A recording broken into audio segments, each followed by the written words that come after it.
జై గురుదేవ్. దేశానికి స్వాతంత్రం వచ్చి 75 ఏళ్లు దాటినప్పటికీ బ్రిటిష్ వారి కాలంలో ఏర్పాటు చేయబడ్డ సివిల్ సర్వీసెస్ వ్యవస్థ ఆదరణ పొందుతూనే ఉంది.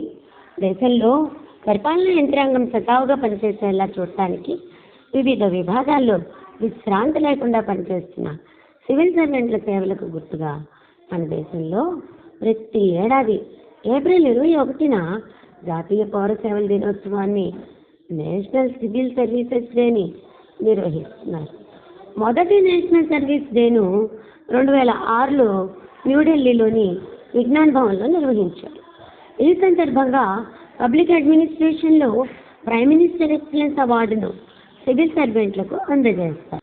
దేశంలోని వివిధ పబ్లిక్ సర్వీస్ డిపార్ట్మెంట్లో పనిచేస్తున్న అధికారుల పనిని గుర్తించేందుకు ప్రతి సంవత్సరం ఏప్రిల్ 21న జాతీయ సివిల్ సర్వీసెస్ దినోత్సవాన్ని నిర్వహిస్తారు.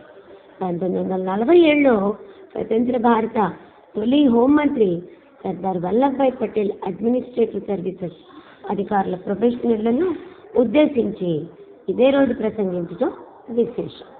ఆ క్రమంలో తన స్ఫూర్తిదాయక ప్రసంగంలో వల్లభాయ్ పటేల్ దేశంలోని పౌర సేవకులను భారతదేశపు ఉక్కు చట్రంగా అభివర్ణించారు. కాగా సివిల్ సర్వెంట్లు ప్రభుత్వ పరిపాలనకు వెన్నెముకగా ఉంటారు.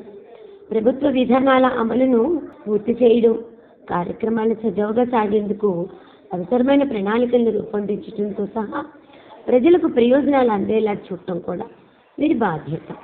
భారతదేశంలో సివిల్ సర్వీసెస్లో Indian Administrative Service IAS, Indian Police Service IPS, Indian Foreign Service IFS, All India Services, Central Services Group A, Group B అనే విభాగాలుగా ఉంటాయి.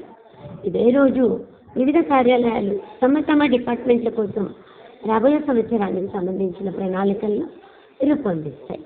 ఇండియన్ సివిల్ సర్వీసెస్ పితామహుడుగా లార్డ్ కార్న్వాలిస్ని పిలుస్తారు.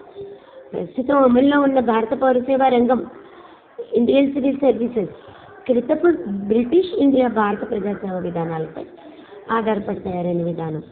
ఈ విధానం భారత విభజన జరిగిన 1947 తర్వాత నుండి అమల్లోకి వచ్చింది. ప్రతి ఏటా పరీక్ష నిర్వహించి కొత్త వారిని సివిల్ సర్వీస్ కేంద్రం నియమిస్తుంది. దీనికి సంబంధించిన పరీక్షల్ని యూనియన్ పబ్లిక్ సర్వీస్ కమిషన్ నిర్వహిస్తుంది. ఏదైనా డిగ్రీ పట్టా పొందిన వారు ఈ పరీక్ష రాయడానికి అర్హులు. సివిల్ సర్వీస్ ద్వారా ఎంపికైన వారు దేశానికి మంచి సేవలు అందిస్తున్నారు. అయితే రాను వారిపై రాజకీయ ఒత్తిళ్లు ఎక్కువవుతున్నాయి. ఫలితంగా ఆశించిన మేరకు కొందరు పనిచేయలేకపోతున్నారు. సార్ శంకరన్ వంటి వారిని పూర్తిగా తీసుకుని నేటి తరం సివిల్ సర్వెంట్స్ పనిచేయాల్సిన అవసరం ఉంది.